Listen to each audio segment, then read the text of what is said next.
जैसा कि आप लोगों को मालूम है कि शनिवार को हमने अपने 12वीं के रिजल्ट डिक्लेयर किए थे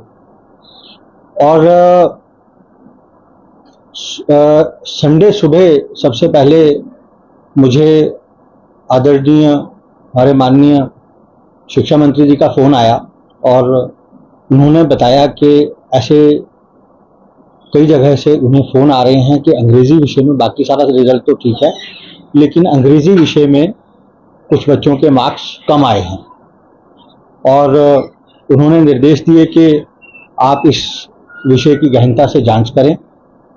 और अगर इसमें कोई प्रॉब्लम है तो प्रॉब्लम की जड़ तक जाके उसे सुलझाएं और कहा कि इस बात को आप इंश्योर करें कि किसी भी बच्चे के साथ कोई अन्याय ना हो। इसके बाद हमने तुरंत जो है इस मामले को गंभीरता से लिया और संडे को ही मैं खुद भी बोर्ड में आ गया और जो कंसर्न अधिकारी कर्मचारी थे उन्हें भी हमने बोर्ड में बुला लिया। जो हमारे फील्ड में जो ऑफिशियल्स थे हमने उन्हें भी बुलाया और संडे से ही जो है हमने इसके ऊपर कार्रवाई करनी शुरू की, क्योंकि आपको बता दूं कि 17 लाख आंसर बुक्स होती हैं और उनमें फॉल्ट लोकेट करना एक अपने आप में एक बहुत बड़ा टास्क होता है। इसके बाद दो ऑर्गेनाइजेशन और हैं जिनकी तरफ से हमारे को रिप्रेजेंटेशन आया। एक तो हिमाचल गवर्नमेंट टीचर्स यूनियन है HGTU और एक हमारे प्राइवेट स्कूल्स की एसोसिएशन है, उन्होंने भी रिप्रेजेंटेशन दिया कि ऐसा ऐसा विषय है, कुछ बच्चों के जो है अंग्रेजी विषय में मार्क्स कम हैं जबकि वो अच्छे परफॉर्मेंस हैं और उनके मार्क्स अच्छे आने चाहिए थे। तो संडे हमने पूरा लगाया और कल पूरा दिन लगाया और आखिरी में जो हमने इन्वेस्टिगेशन में जो रिजल्ट सामने आए, क्योंकि देखिए रिजल्ट बनाने की कई स्टेजेस होती हैं, तो ये प्रक्रिया शुरू हो जाती है जब टीचर्स हमारे स्पॉट इवैल्यूएशन सेंटर्स पे चेकिंग करना शुरू करते हैं। तो अब एरर किसी भी लेवल पे हो सकता था, या तो चेकिंग में कोई एरर था या फिर जो हम अवार्ड शीट्स बनाते हैं उनको फीड करने में एरर था या स्कैनिंग में एरर था या जो हमने इस बार OMR शीट्स इंट्रोड्यूस की थी उनमें कोई एरर हो सकता था। तो सारी चीज़ों को जांचा परखा गया और आखिरी में ये निष्कर्ष निकाला गया कि ये जो गलती है ये किसी प्रोसेस में नहीं हुई है, किसी कंप्यूटर में नहीं हुई है, बल्कि ये एक ह्यूमन एरर है,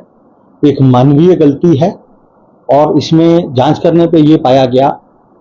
कि जो संबंधित ब्रांच थी जिनको ये जिम्मेवारी दी गई थी कि वो जो आंसर कीज हैं वो हमारे कंप्यूटर प्रोसेसिंग यूनिट को देंगे,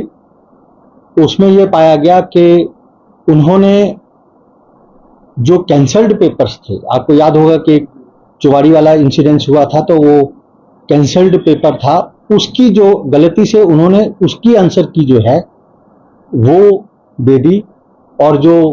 हमने दोबारा टेस्ट लिया था उसकी आंसर की वहीं रखी रह गई। इस वजह से जो पुराना पेपर था उसी की आंसर की एग्जीक्यूट हुई और उसी हिसाब से रिजल्ट बना। तो गलती हुई है और जहां कार्य होता है वहां गलतियां भी होती हैं और हमें इस बात का खेद है, क्योंकि बोर्ड कभी नहीं ये चाहता कि हमारी वजह से, हमारी किसी गलती की वजह से बच्चों को कोई असुविधा हो।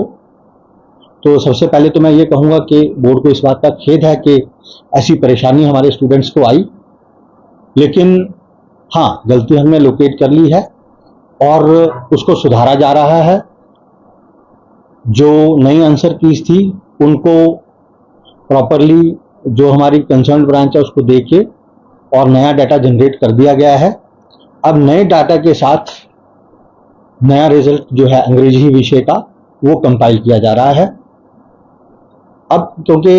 इसमें मैं आपको ये कहना चाहूँगा कि रिजल्ट कंपाइल करने में देरी लगती है, तो और दूसरा ये है कि हम नहीं चाहते कि दोबारा कोई गलती हो। तो उम्मीद तो है कि आज ये प्रोसेस हो जाएगा। यदि आज प्रोसेस नहीं हुआ तो कल जो है इसको प्रोसेस करके हम दोबारा से जो अंग्रेजी का संशोधित जो रिजल्ट है उसको हम जारी कर देंगे। तो मैं छात्रों से ये कहना चाहूँगा कि आपको कोई घबराने की आवश्यकता नहीं है। जहां तक हमने विश्लेषण किया है, हमारे मैक्सिमम छात्र जो 12वीं विषय में जिन्होंने अंग्रेजी का एग्जाम दिया है, उन सभी के मार्क्स, लगभग सभी के मार्क्स इसमें बढ़ रहे हैं। कुछ ऐसे छात्र हैं जिनके मार्क्स कम हो रहे थे, लेकिन क्योंकि उसमें उन छात्रों की कोई गलती नहीं है, और एक हमारी ऐसी नीति भी है, जब कोई बच्चा रिवैल्यूएशन के लिए अप्लाई करता है तो हम उनके जो ओरिजिनल मार्क्स हैं, यदि वो कम हो रहे होते हैं तो हम कम नहीं करते हैं, बल्कि अगर बढ़ रहे होते हैं तो बढ़े हुए मार्क्स का लाभ हम स्टूडेंट्स को दे देते हैं। तो इसमें जो भी होगा संशोधन में, जिन बच्चों के मार्क्स बढ़ रहे हैं उनके मार्क्स बढ़ा के उनको दिए जाएंगे। किसी भी बच्चे के मार्क्स जो पहले से उसको अलॉट हुए हैं वो कम नहीं किए जाएंगे। ये ऐसा निर्णय हो चुका है, ये फाइल हमारी अप्रूव हो चुकी है और रिजल्ट कंपाइलेशन पे लगा हुआ है, और जैसे ही वो हमारा फाइनल होता है ये पुनः जो है पब्लिश कर दिया जाएगा। इसमें ये कहना चाहूँगा, क्योंकि गलती बोर्ड के ऑफिशियल से हुई है, तो ऐसे जो ऑफिशियल्स हैं उनके विरुद्ध जो अनुशासनात्मक कार्रवाई है वो भी बोर्ड कर रहा है, और आगे से हम अपने सिस्टम्स को सुधारेंगे और इस चीज़ का हम ध्यान रखेंगे कि इस तरीके की गलती जो है, चाहे जाने अनजाने में ही हुई है, बट इस तरीके की गलती दोबारा ना हो और छात्रों को आगे इस प्रकार की परेशानी ना आए। ऐसे कितने अधिकारी हैं जिनकी आप कार्रवाई कर रहे हैं? ऐसे देखिए ब्रांच में 3-4 अधिकारी हैं जिन पे ये अनुशासनात्मक कार्रवाई की जाएगी। सर, मेरिट लिस्ट भी अधिकारी नहीं है। देखिए बोर्ड की मेरिट लिस्ट, जैसे मैंने आपको बोला कि बोर्ड की मेरिट लिस्ट जब हम पहली बार देते हैं तो वो प्रोविजनल मेरिट लिस्ट होती है, ठीक है, वो फाइनल मेरिट लिस्ट नहीं होती है। यदि आप लोगों को हमने पैकेट दिए थे, मीडिया पैकेट, उसमें भी यदि आप देखें तो वो जो मेरिट लिस्ट है वो प्रोविजनल होती है। फाइनल, क्योंकि जब हम पहली बार रिजल्ट डिक्लेयर करते हैं तो ये कोई नई बात नहीं है कि बच्चों को रिजल्ट से शिकायत होती है, तो उसमें हमारी जो नॉर्मल प्रक्रिया है, रीवैल्यूएशन और रीचेकिंग की प्रक्रिया होती है। उसके बाद कई बच्चों का रिजल्ट रिवाइज होता है, ठीक है, और रिजल्ट रिवाइज होने के बाद मेरिट लिस्ट भी रिवाइज होती है, तो ये कोई नई बात नहीं है। लेकिन क्योंकि इस केस में बहुत सारे बच्चों को शिकायत थी, तो हमने मामले की गंभीरता को समझते हुए, एक तो ये था कि हम उनको रिवैल्यूएशन के लिए बोलते, रीचेकिंग के लिए बोलते, लेकिन हमने वो ना करते हुए, ताकि बच्चों को किसी प्रकार की वित्तीय हानि ना हो, तो हमने वो ना करते हुए मामले को गंभीरता से लिया और तुरंत इस पे जो कार्रवाई करनी थी वो की है।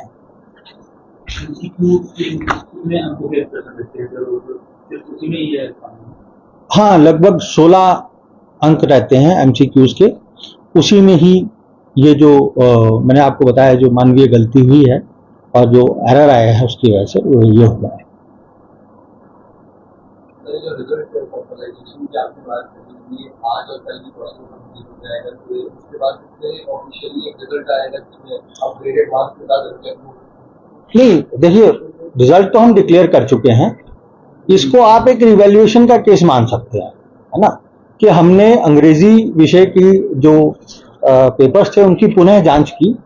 और जो भी गलती पाई गई उसको हमने रेक्टिफाई किया छात्र हित में, और छात्र हित में जो बढ़े हुए मार्क्स हैं उसको हम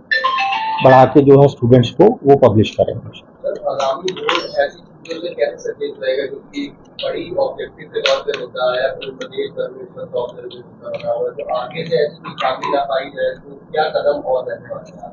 देखिए, एक तो ये है, सबसे पहले तो आप लोगों को मालूम ही है कि ये प्रक्रिया जो है एमसीक्यूज की और ओएमआर शीट की हमने पहली बार अपनाई थी, तो हालांकि कोई मंशा नहीं थी हमारी कि ऐसी कोई गलती हो, लेकिन हो गई है, तो हम उसकी पूरी जिम्मेवारी भी लेंगे और आगे से हम ऐसे मैकेनिज्म्स बनाएंगे कि इस प्रकार की गलती ना हो। इसमें चेक्स एंड बैलेंसेस लगाएंगे कि जब आंसर की हैंडओवर की जाती है तो उसमें कम से कम 1-2 बार उसकी चेकिंग की प्रक्रिया हो कि क्या सही आंसर की हैंडओवर की गई है या नहीं की गई।